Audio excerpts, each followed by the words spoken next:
Pekný podvečer, vážení priatelia. Včera prvý deň v roku 2025.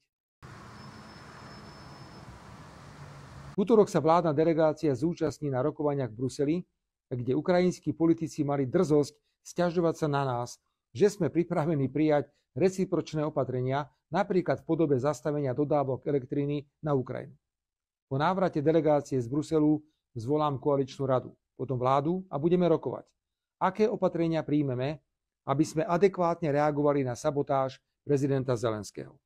Za Smer, Slovenskú sociálnu demokraciu, oznamujem, že sme pripravení rokovať a dohodnúť sa v koalícii na zastavení dodávok elektrickej energie a výraznom znížení podpor pre občanov Ukrajiny, ktorí sa nachádzajú na území Slovenskej republiky. Verím, že aj koaliční partneri vnímajú situáciu okolo zastavenia tranzitu plynu za mimoriadne vážnu a hodnú suverénnej reakcie suverénneho Slovenska. Jedinou alternatívou pre suverénne Slovensko je obnovenie tranzitu alebo hľadanie kompenzačných mechanizmov, ktoré nahradia výpadky na verejných financiách vo výške takmer 500 miliónov eur.